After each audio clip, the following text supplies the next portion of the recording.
Yoo yaa ashamaa akkam jirtu nagaaf jaalalli waaqayyoo bakka jirtan hundatti isiniif haa baay'atu. Kun YouTube chaanalii Boonsaa Addisuu Guuteetii. YouTube kanaan viidiyoowwan hafuuraa jireenya namummaa keenyaa haaressan barsiisa sagalee waaqayyoo odeeffannoo wayitaawaa isiniif dhiyeessin akkasumas reakshinii garaagaraa asirratti argattu. Tarii YouTube chaanalii kanaaf haaraa yoo taatan subscribe gochuudhaan maatii keenyatti dabalamaa. Viidiyoowwan yeroo yerootti gadhiisnus akka dafanii isin ga'aniif mallattoo beelii yookaan bilbilaa kanaa banaa gochuu hin dagatinaa.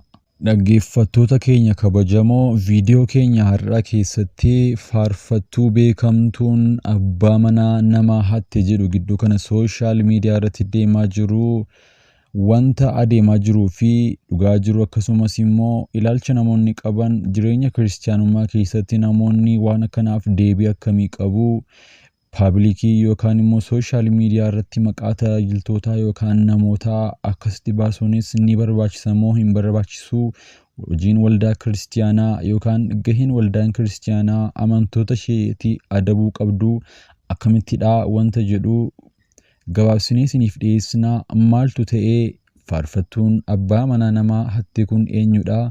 Faarfattoonni bebbeekamoon haadha manaa 2-3 fuudhanis ija waldaa kiristaanaatiin akkamitti to'atamaa jiru? Akka armaan gaditti isiniif dhiyeessina. Haga xumura sagantaa keenyaatti nu waliin turaan affeerraa keenya jaalalaati. Gidduu kana faarfattuu beekamtuun abbaa manaa namaa har'aa fudhatte jedhamee sooshaal miidiyaa irratti olii gad deemamaa jira. Namichi maqaan isaa dhaame tokko diiyaaspooraadha kan jedhan waggaa darbe Adaamaatti intala tokko fuudhee ture. Abbaan kunis Ameerikaadhaa dhufee jedhanii haasa'aa turanii. Guyyaa cidha kanaatti immoo faarfattuu beekamtuun tokko cidha sanarratti hirmaattee turte. Yeroo sanaa Adaamaa kan jiraatan namoonni kunneen tajaajiltoota waldaa kiristaanaa tokko turani. Utuu waggaa hin guutin immoo tajaajiltuu beekamtuun cidha sanarratti argamte. Waggaa isaatti immoo namichuma isheen cidha isaa irratti argamte kanatti heerumuudhaan ajab nama jechisiisteeti. Afaan nama qabachiisaa wanti adeemaa jiru kun. Egaan waldaan gullallee cidha faarfattuu beekamtuu kana eebbisuuf akka jiranii odeeffamee ture. Haa ta'u malee odeeffannoo bakkee irraa argataniin akka hin eebbifne jedhamaniiru. Jarris darbanii waldaa Buraayyuu Makaana Yesuus kadhachaa akka jiran himamee waldaan kamiyyuu hidhata hamaa akkanaa akka hin fudhanne ni abdannaa jedha barreeffamni tokko. Yoo birrii diiyaaspooraatti gorran malee tajaajiltoonni baay'een akka faarfattuu beekamtuu kanaa kan gaa'ela nama adamsanii duraa fudhatan baay'achaa waan jiraniif of eeggannoo gochuun barbaachisaadha. Faarfattuun kun immoo kanaan duras qullaa ishee suuraa kaasuun dhiirotatti akka ergitu saaxiluun namoonni dudubbachaa turaniiru. Waan isin ajaa'ibu faarfattuu beekamtuun kun diiyaaspooraa kanaaf haadha manaa sadaffaadhaa jedhama. Kanaan duras Naqamteedhaa namichumti kun fuudhee mucaa tokkos irraa godhatee akka ture ammas ragaan jiraa jedhu. Nuti illee dhiisuuf turree namichi garuu addaggeedhaa. Abbaa manaa namaa fudhachuunis gaa'ela dachaa fuudhuun cubbuudha. Faarfattuu beekamtuun kun abbaa manaa namaa irraa fudhatte jechuun miidiyaa garaagaraa irratti namoonni afarsaa akka isaan jiran argaa jirra. Akkasumas gaa'ela sobaan daldaluun haa dhaabbatu jedha barreeffamni tokko. Maqaa jaalalaa fi gaa'elaatiin durboota adda addaa goyyomsuu irratti bobba'ee jira. Akka suuraa irraa argitan kan obboleettii biyya ambaa jiraatu tokko waliin jaalala eegalee gargaarsa hedduu erga argateen jireenya fooyya'aa jiraachuu eegale. Akka isheen isa amantuuf immoo ragaa dhuunfaa isaa kana hojjetee isheef ergee ture. Mucayyoonis dhuguma isa beekuuf ragaa kana FB ishee irratti maxxansite. Dhalaa kan biraan immoo kana argitee deemtee yeroo gaafattu isaan lachuu jaalalaan goyyomsaa akka jirutu bira ga'ame. Viidiyoon saalquunnamtii saalaa jibbisiisoo dhalaatti erguun nama xuraa'ummaa irratti bobba'ee jirudhaas jedhame. Gurbaan tooftaa kanaan dhalaa hedduu goyyomsaa waan jiruuf irraa of eeggadhaa jedha barreeffamichi. Kanneen hamma ragaa fuudhaaf heerumaa sobaa mana qopheessaatti hojjechiisanitti itti qabataniis gara biyya alaa deemuuf carraaqanitti deemaa waan jiraniif obboleettonni cimsaa of eeggadhaa, jaalala qilleensarraa irraa of eeggadhaa jenna. Kun wantoota feesbuukii irratti barreeffamanii irraatii kan walitti qabnedha. Egaa dhaggeeffattoota keenya, garuu immoo wanti nuti hubachuu qabnu gaheen waldaa kiristaanaa maali? Macaafni qulqulluun wanta akkanaa maal jedha? Mee waa'ee namatti faraduu fi waa'ee isa qulqullaa'aa eeguu macaafni maal jedha? Yesuus Waaqayyo akka isinitti hin faradnetti isin namatti hin faradinaa, firdiidhuma isin namatti faraddaniin isinittis hin faradamaa, qodaa safaraa isin itti namaaf safartanittis isiniif hin safaramaa. Maaliif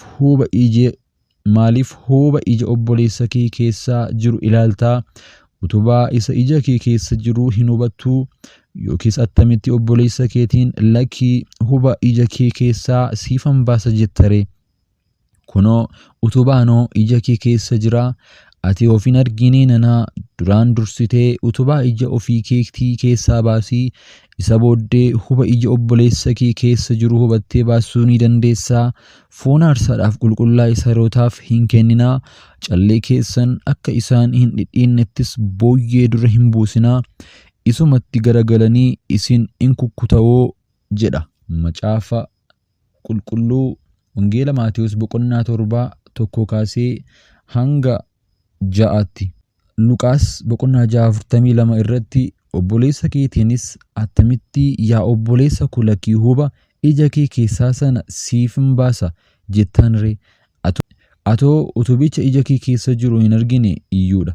Ati of hin argine nanaa duraan dursitee utubaa ija ofii keetii keessaa baasi.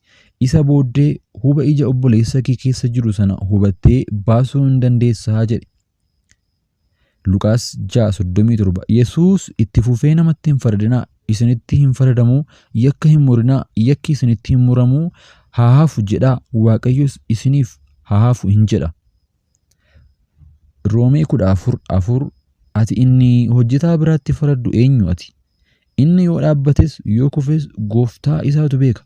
Haa ta'u iyyuu malee gooftichi isa dhaabbachiisuu waan danda'uuf inni hin dhaabbata. Roomee 14:10.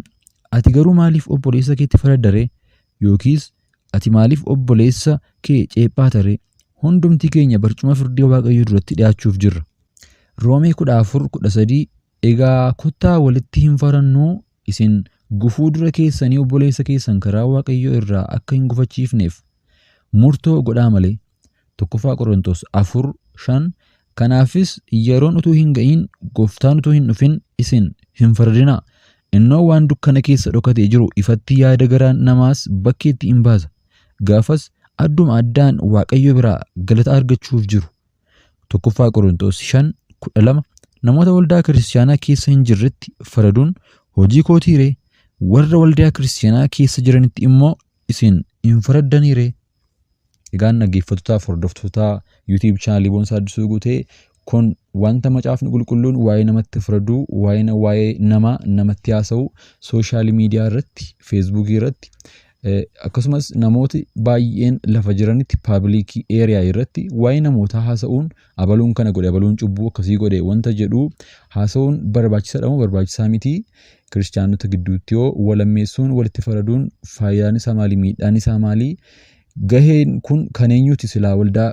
Kan waldaa kiristaanaati moo kan namoota dhuunfaati? Wanta jedhu hubattanii dhugaa isaa beekuun akka isin irra jiraatu isin hubachiisuun barbaada. Garuu wanti guddaa nama yaaddessu waldaan kiristaanaa akka durii isheetii namoota ishee eegdee adabaas hin jirtu, eegaas hin jirtu, gorsaas hin jirtu. Kun egaan yaaddoo koo isa guddaadha. Garuu immoo dhugaan isaa maali? Nama cubbuu hojjete, nama kufe tokko, nama waan hin taane hojjete lafafuun miidiyaa irratti haasa'uun, paabliikii irratti waa'ee nama sanaa haasa'uun bu'aan isaa maali? Waldaa kiristaanaatiif jajjabina hin ta'a? Nama kan biraa jajjabeessuu ni danda'a? Kun gaaffii kooti. Yaada keessan koomantii irratti naaf barreessaa. Nagaa Waaqayyootiin turaa. Baay'een isin jaalladha.